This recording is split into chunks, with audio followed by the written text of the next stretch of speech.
नमस्कार विद्यार्थी मित्रों, पिछले 2 वीडियो में हमने गद्य 11 कक्षा 9 विषय हिंदी गद्य 11 एक यात्रा यह भी, जिनके लेखक हैं रामदरस मिश्र, उनके बारे में पिछले 2 वीडियो में हमने पढ़ा है।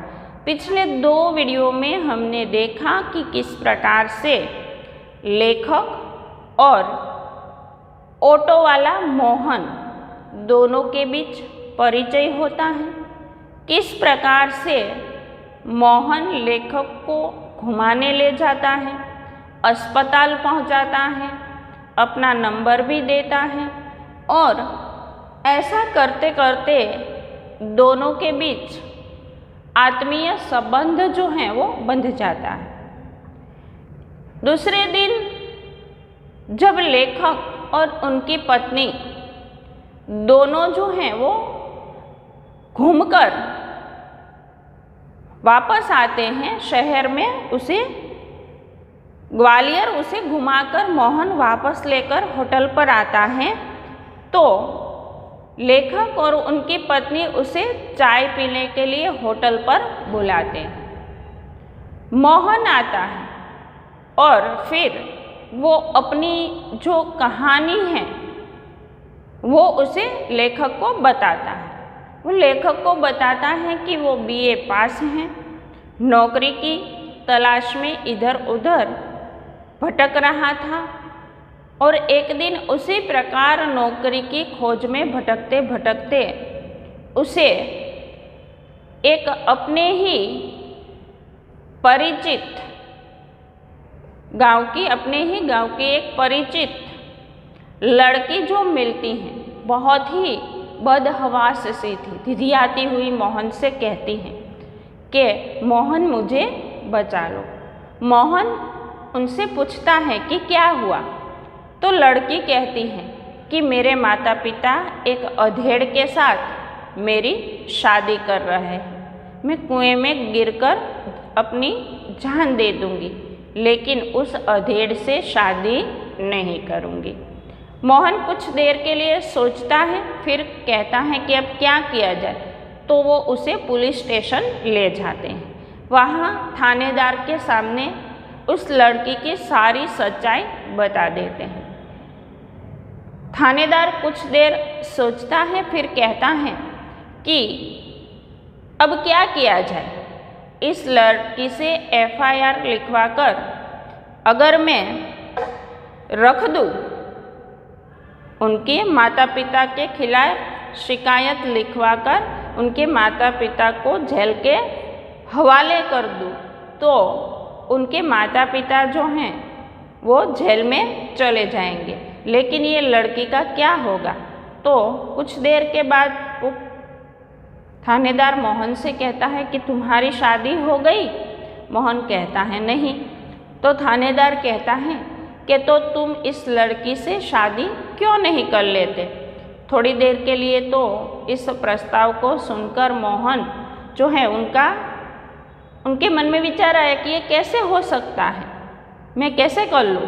फिर वो कहता है कि ठीक है, और फिर थानेदार से कहता है कि लेकिन इतनी जल्दी मैं इससे शादी कैसे कर सकता हूँ। तो थानेदार कहता है कि मैं इस लड़की से उनके माता पिता के खिलाफ शिकायत लिखवा कर रख देता हूँ और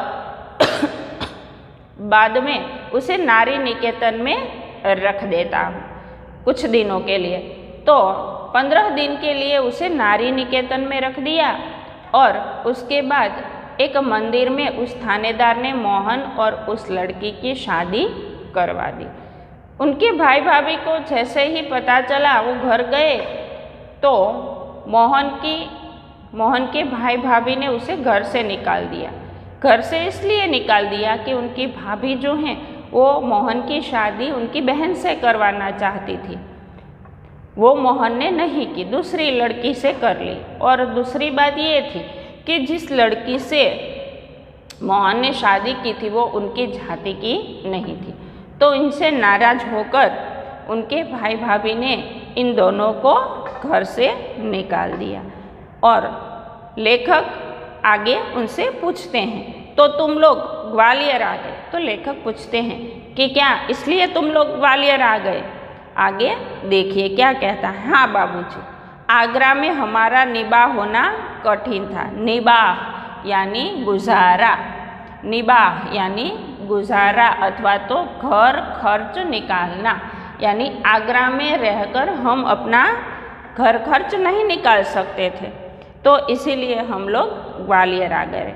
पराये शहर में भले ही कोई अपनापन न हो, यह परायापन उस अपनेपन से अच्छा है न, जो दिन रात अप्रीतिकर व्यवहार बनकर तन मन को उद्विग्न करता रहे। तो मोहन कहता है यहाँ पर प्रीतिकर यानी मन भावन, संवेदन यानी पीड़ा, तो उद्विग्न करना यानी पीड़ा देना, ये भी एक मुहावरा है। ये भी हमारी परीक्षा में कभी कभी पूछा जाता है। तो उद्विग्न करना यानी पीड़ा देना। तो मोहन कहता है कि हाँ बाबूजी, आगरा में हमारा गुजारा जो है, निबाह जो है, वो होना कठिन था। पराये शहर में भले कोई अपनापन न हो, यानी कोई अपना न हो, लेकिन परायेपन ये परायापन अपनेपन से अच्छा है। कोई अपना नहीं है, यहाँ सब पराये हैं, लेकिन ये परायापन अपनेपन से अच्छा है, जो दिन रात अप्रीतिकर व्यवहार बनकर तन मन को उद्विग्न करता रहे।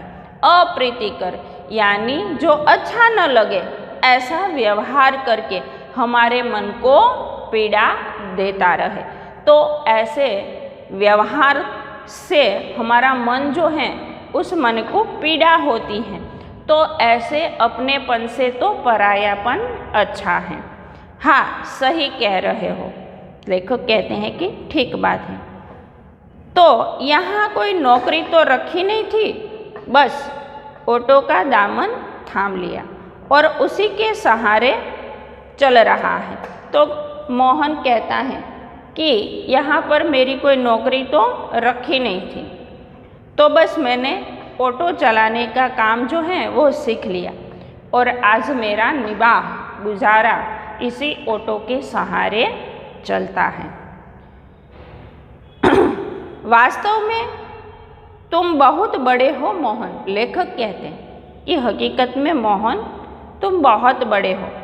बड़े बड़े लोग तो नारी हित में बड़े बड़े लेक्चर देते हैं। जो बड़े बड़े लोग होते हैं वो स्त्रियों के हित में, नारियों के हित में बड़े बड़े लेक्चर देते रहते हैं।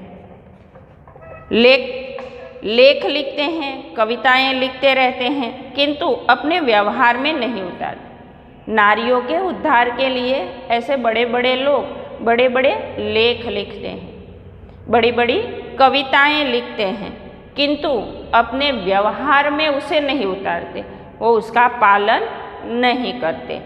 लेकिन तुम तो बहुत सहज भाव से एक लड़की को दुर्दशाग्रस्त होने से बचा लिया और अपने जीवन के साथ उसे सम्मानपूर्वक लगा लिया। लेकिन लेखक कहते हैं कि मोहन तुमने तो बहुत ही सहज भाव से एक लड़की को दुर्दशाग्रस्त होने से, यानी बुरी दशा उनकी होने से उसे बचा लिया और अपने जीवन में पूरे सम्मान पूर्वक उसे लगा लिया, यानी एक अपनी पत्नी का दर्जा देकर उसका सम्मान जो है, उसका गौरव जो है, वो तुमने बढ़ा दिया है। बाबूजी, इस कार्य से मुझे भी बहुत संतोष मिला। मोहन कहता है कि इस लड़की से शादी करके मुझे भी बहुत ही संतोष हुआ है। मैंने तो एक बार उसका उद्धार किया, किंतु वह तो प्रायः मुझे संकटों से उबारती रहती है। मोहन कहता है मैंने तो उस लड़की से शादी करके एक ही बार उनका उद्धार किया है, लेकिन वो तो हमेशा, प्रायः यानी अक्सर, हमेशा मुझे संकटों से उबारती रहती हैं, यानी बचाती रहती हैं। मोहन की यह कहानी हम पर छा गई और वह हमारे मन में कितना बड़ा हो गया। लेखक लिखते हैं कि मोहन की ये कहानी, ये जो बात थी, ये उन पर हावी हो गई, छा गई और वो लेखक के मन में बहुत बड़ा हो गया। गाड़ी का समय हो रहा था। अब लेखक को फिर से आगरा भी जाना था, तो गाड़ी का समय हो रहा था। मोहन हमें लेकर स्टेशन आ गए। मोहन लेखक और उनकी पत्नी को लेकर स्टेशन आ गया। उसमें 500 रुपये का नोट देने लगा। लेखक उसे 500 रुपये का नोट जो है वो देने लगते हैं। वह बोला, रहने दीजिए बाबूजी। तो मोहन कहता है कि बाबूजी रहने दीजिए। अरे यह तुम्हारा पारिश्रमिक है। लेखक कहते हैं कि ये तो तुम्हारे परिश्रम का फल है, तुम्हारी मेहनत के पैसे हैं, कोई दान थोड़े ही दे रहा हो। लेखक कहते हैं कि मैं तुम्हें कोई दान थोड़े ही दे रहा हूँ, तुमने हमें इतना घुमाया फिराया, इतना हमारे साथ रहा, तो ये तुम्हारी मेहनत के पैसे हैं, मैं तुम्हें दान नहीं दे रहा हूँ। बाबूजी मैंने माँ बाप का प्यार नहीं पाया। लेखक से मोहन कहता है कि बाबूजी मैंने बचपन में माता पिता का प्यार जो है वो मुझे नहीं मिला। कल से ही लग रहा है कि मुझे माँ बाप मिल गए। जब आप दोनों को देखा तो आप दोनों को देखकर कल से ही मुझे ये लग रहा है कि मुझे माँ बाप मिल गए हैं। सुख के आगे पैसों का तो कुछ भी मोल नहीं। यानी मुझे जो माँ बाप का सुख मिला है, उस सुख के आगे पैसे का मेरे लिए कोई मोल नहीं। मोल यानी भाव, कीमत। तो वो कहता है कि आपसे मिलकर जो मुझे सुख मिला है, उस सुख के आगे पैसे की कोई कीमत नहीं है। पैसा तो और लोगों से कमा ही लेता हूँ, पैसा तो मैं दूसरे और पैसेंजरों से, लोगों से कमा ही लेता हूँ। बेटे लेकिन मेरी भी तो सोचो। लेखक कहते हैं कि तुम्हारी बात सही है बेटे, लेकिन मेरी बात तो सोचो। मैं बेटे का शोषण कैसे कर सकता हूँ? तुम मेरे बेटे जैसे हो, तो मैं अपने बेटे का शोषण कैसे कर सकता हूँ? लेकिन यह तो बहुत है। मोहन कहता है कि ये तो बहुत ज़्यादा पैसे हैं, इतना लूँगा तो आपका शोषण हो जाएगा। कहता है कि इतने ज़्यादा पैसे ले लूँगा तो ये तो आपका शोषण हो जाएगा। यह कहकर वह 500 का नोट लेकर 300 वापस करने लगा। इतना कहकर वो लेखक के 500 रुपये का नोट लेकर 300 रुपया उसे वापस देने लगा। बोला, मुझे इतना पराया न कीजिए बाबूजी। तो वो कहता है कि बाबूजी मुझे इतना भी पराया मत कीजिए।